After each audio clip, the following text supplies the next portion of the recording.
કાકાના લગ્ન છે સર, મારા કાકાના લગ્ન તમને કઈ રીતે સમજાવું? મારે જવું પડે. હું તને કઈ રીતે સમજાવું કે તું નતો તો તારા પપ્પાના લગ્ન થઈ ગયા, કાકાના નહીં થઈ જાય? હું નીકળી પડ્યા છો. નો ફંક્શન, ઉપવાસ. ફંક્શન નો ઉપવાસ, બીજો ઉપવાસ, ફ્રેન્ડ. એવા મિત્રો જે તમને અભ્યાસમાં હેલ્પ કરે એ રાખજો. પણ જે ફોન કરીને કે દેવા જોયું, દેવા, એને કેજો દેવ દેવાઈને જોયું અને તને 10 માર્ચ સુધી જોવો નથી, 11 માર્ચે આવશે. અમુક મિત્રોનું એક જ સૂત્ર હોય, આ સનમ લે ડૂબેગે હમ. આવા મિત્રોનો ઉપવાસ કરજો 10 માર્ચ સુધી, નહીતર જવાના સનમ. યાદ રહેશે. ત્રીજો ઉપવાસ, fast food, pizza, burger, dabeli, vada pav, junk food, બહારનું નહીં.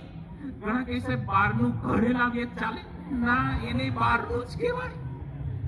ખાસ સમજો બેટા, દર વર્ષે અમારી પાસે ઘણા દીકરા દીકરીઓ એવા આવે, છેલ્લે બહારનું ખાવાના કારણે પેટ બગડે, તબિયત બગડે અને 5-10% તબિયત લેતા જાય. હું તમને આખી જિંદગી ત્યાગ કરવાનું નથી કહેતો. 10 માર્ચ સુધી સંયમ રાખો, ખાલી 10 માર્ચ સુધી, પછી ભૂખા બોલાવો. સમજાય છે? 11 માર્ચે પીઝા ડે, પછી હું તમને આખું પ્લાનિંગ આપીશ. પણ 10 માર્ચ સુધી સંયમ રાખો, પેટ ન બગડે, શરીર ન બગડે, તબિયત ન બગડે. તમે કહો સાહેબ અમે દરરોજ ખાઈએ, કશું નથી થયું. થવાની શરૂઆત થઈ તો લગ્ન લખાઈ ગયા પછી વરરાજાને બહાર ન કઢાય, દિવસો ભારે કહેવાય. એમ તારા લગ્ન લખાઈ ગયા 27 તારીખના, દિવસો ભારે છે, હવે બહારનું ન ખવાય. જય હો, જય હો. અને ચોથો અને છેલ્લો ઉપવાસ, ફેસબુક નો ઉપવાસ. ફેસબુક કરતા બુકને ફેસ કરજો. યાદ રાખો, જેટલાની આંગળી આમ થાય છે, એ બધા સમાજમાંથી આમ થવાના.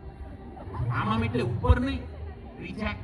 તમે નોકરી લેવા જશો, જગ્યા નથી, રિજેક્ટ. જેટલાની આંગળી આમ થાય એ રિજેક્ટ થવાના.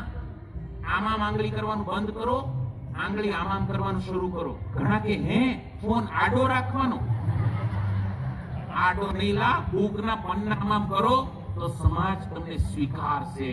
આમ કરશો તો સમાજ તમને રિજેક્ટ કરશે. ચોઈસ તમારી છે. આ ફેસબુક નો ઉપવાસ, 4 F નો ઉપવાસ. મારી સાથે બધા રિપીટ કરો. પહેલો F ફંક્શન, બીજો ફ્રેન્ડ, બીજો ફાસ્ટ ફૂડ, ચોથો ફેસબુક. 10 તારીખ સુધી કરવાનો, 11 તારીખે પારણા. ઓકે, તો આ ઉપવાસ કેટલી ટેકનિક થાય? 4. અને છેલ્લી 5મી બમ્પર આપીને મારી વાતને પૂરી કરું. મોલ હોય ને, મોલ, અમદાવાદમાં તો મોલ ઘણા છે, એટલે એનો સેલ લાગે, સેલ.